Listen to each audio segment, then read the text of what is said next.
I chain smoke and I say fuck a lot. But I accept myself for the way I am. I accept you too. Viewer discretion advised. Thank you to A-Girl for sharing this one with me. Academy member sentenced to 8 years in state prison for child molestation as accusers file lawsuit. July 25, 2022. Jeffrey Cooper, a renowned architect and acoustic engineer whose work and innovations have spanned numerous Hollywood films and institutions, was sentenced to 8 years in state prison on 3 counts of child molestation on Monday. Cooper, a longtime member of the Academy of Motion Picture Arts and Sciences, faced a maximum sentence of 12 years in prison. He will also be required to register as a sex offender.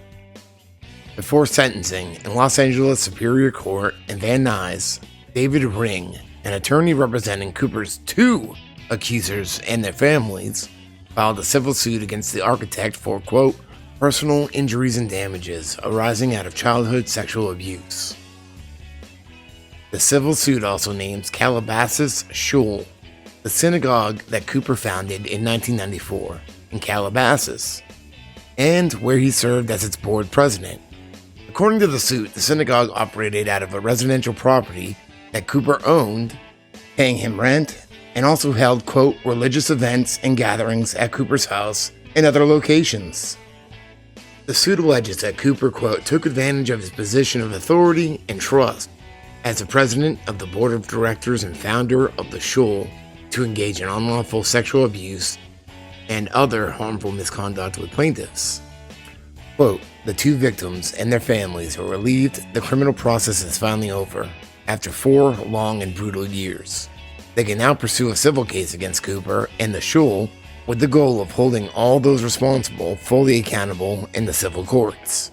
Following a 2-week criminal trial in May, a jury convicted Cooper on 3 felony charges of a lewd act on a child involving one of his accusers. Jurors, however, were unable to render a verdict on 5 counts against Cooper involving a second accuser. Judge Alan Schneider declared a mistrial on those charges. The trial took place 4 years after Cooper was arrested, and a grand jury indicted him on 8 counts involving 2 minor children.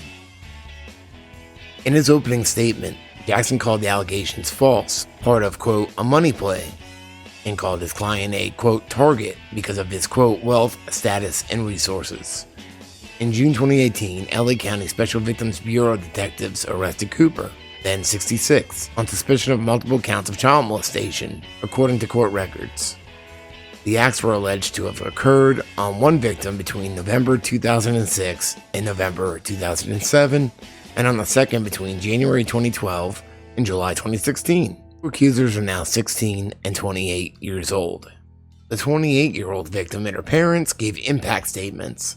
She said she remained, quote, haunted by what happened and called the last 4 years, quote, emotional torture.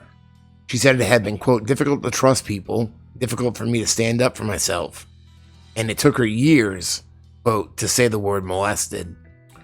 Quote, I'm no longer the little girl you took advantage of with no voice or power. I stand before you, now a woman with her voice and her power. You no longer hold that power. I do. You did not take away who I am.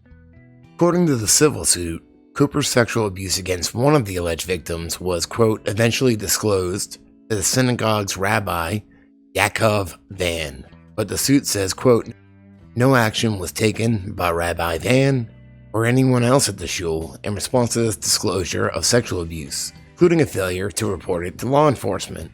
The complaint further alleges that both the rabbi and the synagogue, quote, attempted to cover up the abuse and prevent anyone from knowing about it. In order to protect the reputation of the synagogue and the rabbi, quote, financially, as Cooper controlled and dictated his salary. Caesar Goldman, Joel Smith, and Jeff Cooper, please come forward to accept an award of recognition for your service. I now call upon Tom Eisenstadt to please come forward and stand before our community. The suit contends that Van was also made aware of the sexual abuse allegations made by the second minor victim, but that just as with the first victim, quote, No action by him or anyone else at the shul in response was taken. Van and others at the synagogue, quote, had the responsibility and duty to adequately and properly investigate and supervise Cooper to ensure that he was not engaging in misconduct towards children who were part of the shul. Prior to the plaintiffs being sexually abused by Cooper, he had engaged in inappropriate and suspicious behavior towards minors that should have raised red flags, warranting additional supervision and safeguards to ensure that he was not engaging in misconduct. Cooper would, quote, regularly engage in physical contact with minors, including providing shoulder massages and attempting to have minors sit on his lap, as well as to regularly take minors down to his basement during shul events and gatherings, which had soundproof music rooms. Also, Thousand Oaks Acorn, one of the alleged victims, now 16, claimed she was held in the pitch-black lower-level music studio at Cooper's Calabasas home, locked inside and attached for more than an hour, while her banging on the walls and screams for help went unnoticed by others in the home. She was 6 at the time. I'll also leave a link to court documents below. Complaint for personal injuries and damages arising from childhood sexual abuse. Superior Court of the State of California for the County of Los Angeles. Jane Doe number 1 and Jane Doe number 2 versus Jeffrey Cooper, an individual, the Calabasas Shul, a business entity of unknown form, and Does 1 through 50. Jane Doe number 1. In fall 2006, plaintiff Jane Doe number 1 went to Cooper's house for Shabbat dinner. At this time, she was 12 to 13 years old and in middle school, and Cooper was in his 50s. After the dinner, Cooper invited plaintiff Jane Doe number 1 to play music with him in his basement. Towards the end of the night, when plaintiff Jane Doe number 1 began feeling tired, Cooper told her to lie down on the couch so he could give her a shoulder massage. As plaintiff Jane Doe number 1 was lying down on her stomach, Cooper began massaging her shoulders. Cooper then quickly transitioned from a shoulder massage to sexually abusing and assaulting plaintiff Jane Doe number 1 for a significant period of time. Plaintiff Jane Doe number 1 was frozen by fear and shock during the entirety of the sexual abuse. Following the abuse, Cooper drove plaintiff Jane Doe number 1 home while she was still in a state of fear and shock.